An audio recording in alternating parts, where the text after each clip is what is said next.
August 31st, 2016. I stood here in the same room in front of the same people, telling the same lie I had told for the past 17 years. I am going to be a doctor. I am going to find a cure for cancer. I am going to go to medical school for 30 years, and I'm even going to find a way to not pass out every single time I see blood.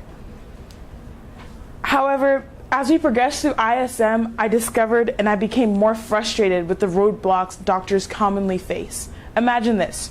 You're going to school for 10 to 12 years, and in theory, you're one of the smartest people on our world. However, in practice, you're functioning under some of the dumbest laws. Anything from being told you can administer a life-saving drug to a patient because of a contract, or hearing that a child has to die because doctors could be limited by powers beyond their scope is increasingly frustrating. These practices weighed on me, knowing that doctors could be limited by powers beyond their scope, and it was prevalent in more than just the field of healthcare. Things like criminal law, healthcare law, corporations, entertainment, international relations, everything and anything is limited by unjust laws. No one cared enough to help. However, little did they know that Chiamaka Okoye was put on this earth to give voice to the voiceless and combat the unnecessary injustices of our world. So, the bad news is that I lied. However, the good news is that I found something that I really love and that I'm really excited to be doing. Right now, I don't exactly know what kind of law I would like to practice. However, as I've progressed in my ISM journey, I've kind of zeroed in on some interesting fields. Meet Jeff Drummond. Mr. Drummond is a healthcare transactional lawyer at Jackson Walker. This basically means that he deals with paperwork, and more specifically in his case, this deals with transactional law with things like HIPAA. Through this interview, Mr. Drummond let me know that as the field of law continues to contract and the rise of the in-house personnel for big business continues, the freelance lawyer isn't exactly a job that you can be as successful in. However, he did say that one way to combat this is to bring something else to the table. In search of the something else, I spoke with Mrs. Wendy Watson, a professor of political science at UNT. She, like me, was also interested in medicine, and then she went into the field of law. She was actually working at a pediatrician office. So, I was wanting to be a pediatrician too, so I found that really cool. And then, additionally, since she is not only a professor, but she's also an academic advisor, she was able to help me in figuring out that in order to get into law school, you don't actually have to have a specific major. There is no specific path you have to go through, and in fact, pre-law, you're less likely to get in if you do that. So she basically told me to just focus on my interests and go from there in college. So these interests led me to an interesting, say that 10 times, conversation with Charles Quaid of Quaid and Ferris LLC. He is primarily a divorce lawyer and practices family law. However, he has so much experience with all sorts of different types of law, from transactional to tort law to constitutional law. So he was really a great fit to do an interview with. His experience helped me learn some key things about lawyers. So what makes a good lawyer? These are things like an exceptional memory. Mr. Charles literally knew every single thing in the book. He remembered things that he had done 30 years ago in law, and it just amazed me. And he would remember specific facts. Another thing is you have to know it all. You really have to know it all in the sense that if you're going to go to the court, you have to be prepared and you have to know everything about an issue to present an argument. You have to know both sides, and you have to be really well acquainted with it, because the judges will ask you questions of stuff that you didn't even write in your brief. So you really do have to be prepared. Another thing is you have to have good judgment. So when you're coming in and you're a new lawyer, a lot of times what he told me is a lot of lawyers, they go out for everybody and anybody to be their client. However, they're not always the most honest people, and you want to make sure that you're working with honest people so you can produce honest results. In addition to this, he specified how important being honest yourself is, because you have to have a trusting relationships for judges so that they can know, like if say you were late on a court case because you had so many other things going on, they're more willing to let that slide than if you had to lie about it. Another thing is you have to be charismatic. You have to be able to persuade not only a judge but a jury, and oftentimes the jury isn't as educated on the law as you are. So you have to make things more simple for them, like simplified, so that they understand where you're coming from, and you can also persuade them to your side. Another key point and key skill is being able to critically think. As a lawyer, you have to take large amounts of documents, a large amount of text, and you have to read that whole thing and break it down into the most important things, and then get specific details to support that.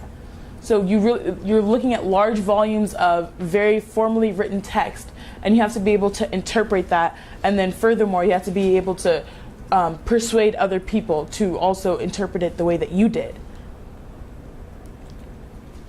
So after my interview with Mr. Charles Quaid, I actually did some research on collaborative law and divorce coaches.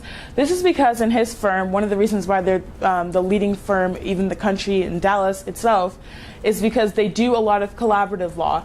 And what collaborative law is, it's basically solving a case without going to trial. So you're doing more of negotiations, and the goal is to demilitarize law. And it's practiced primarily in family law, but you can use it in any other type of law as well. So after researching this, I learned about this really cool phenomenon that's going on, which is divorce coaches. And a divorce coach is basically a person for a client to confide in.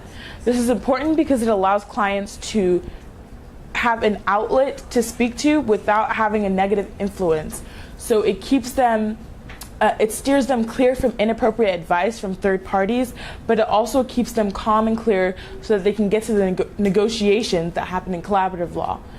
I found this really interesting because the divorce industry is a multi-billion-dollar one, and is growing increasingly as we see like towards 50% of marriages end in divorce. So I thought it was very interesting that this is something that he was the head of, and I did a little research in it, and I found it incredibly interesting. And one trend that I noticed throughout all my interviews with Mr. Drummond and Mr. Charles Quaid was that the people who were doing it were predominantly male. And I don't know if you've looked at me recently, but I'm not male, and I'm pretty young too. And that's not something I plan on changing anytime soon. So I had to look at some females in the law industry and wonder, why aren't they as predominant as males? And what Miss Lori Conrad told me was because of the intensiveness of big firms, you weren't likely to see females there anyway. Additionally, you weren't likely to see females in law in general because many choose to not practice law, because things in law, you really have to market yourself to your clients. There's really not like a forum or like a Facebook post you can put out for people. So you have to be able to get those, it mainly goes through referrals, but to get a referral, you need to have a client in the first place. And what she related to me and her experience is that a majority of the time, the guys in a law firm will go out to like golfing trips and poker matches, and that's where they get their clients.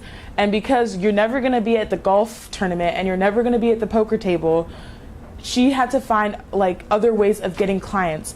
And she said the way that she did this was by having older females in the firm serve as mentors, and that she works at doing this as well for younger women now. So for my original work, since I wasn't too sure about what type of law I wanted to practice, I focused on finding an issue and proposing new solutions. This led me into intellectual property law as I investigated the issue of Monsanto, which is an agricultural bioengineering company whose main products are things that you guys might be familiar with, such as pesticides like Roundup Ready and bioengineered seeds like Roundup Ready soy. So what I found that Monsanto actually owns 90% of soy seeds produced in the US. That's an incredible amount, and it's a really large presence on the marketplace. And I found that this actually disrupts the public domain. So I went ahead and I proposed some solutions to solve this. So the reason why I found that it disrupts the public domain is because their patents on these products conflict with the original intent of patents, and like The intent of a patent is to protect the patent owner for a specific period of time. And then after that, it goes into the public domain, which is just basically the public atmosphere where people can improve and innovate upon old ideas. And because Monsanto had such strong patents and their product is self-generating like seeds, so something that you can plant it and then the next season you can harvest those seeds and plant it again, and they were having multi-generational patents, I found that this kept it from getting into the public domain, so we can't innovate on these products. And also, like I said before, because they have 90% of the market in the US, they control for a large amount the food that we eat. They help control those prices because they're determining how much it costs to produce them. So after this, I did some research and I came up with some basic solutions, things such as, that you would think would be common sense, like government agencies should independently test for the safety of all products and validity of company-based research. So things like, okay, can we trust GMOs? Can we trust that this is an original patent? They're not just repatenting something that they had already did before. And that was what I found was also another big issue with Monsanto. I also did another solution that I proposed was that employees of government agencies shouldn't have previously and within a short period of time been employed by agencies that the government agency intends to regulate. And what I learned was, after I took the survey based off of these laws, using like much simpler words so that people could understand it, is that most people agree with things like this. So that taught me that while people are, for the most part, pretty humane, unjust laws are able to exist because of the fundamental gap in public awareness. So people didn't know that they had the power to vote into laws that could prevent such domineering companies like Monsanto from keeping such an overlooming presence on our agricultural sector. Furthermore, I also chose Mr. Charles Quaid after this to be my mentor, and he's actually talked with me about this, and I found it was very interesting because he had a lot of the same viewpoints that I did. And also he helped me with building my brief on this, because he showed me his brief and he showed me what a real law brief looks like, and it's really massive. Like, it's like 15,000 words, and it's ridiculous. Like, the amount of paper alone, like, it was crazy. So I thought that was also very interesting, and it was very helpful for me. However, I have no idea what I'm doing, and I'm terrified by changing what I want to do. But Coach Goff always says that if you're not scared by what you're doing, then you're not thinking big enough. And now I'm going to think big, because if you can't fly, then run. If you can't run, then walk. If you cannot walk, then crawl. But whatever you do, keep moving forward. So this is my leap forward into what I do not know. And on November 14th, 2016, I finally said the truth to myself and to every one of you, that I'm going to practice law. I'm going to succeed. My work this year will mean something, and I'm not only going to change the world, but the way you look at it. Thank you.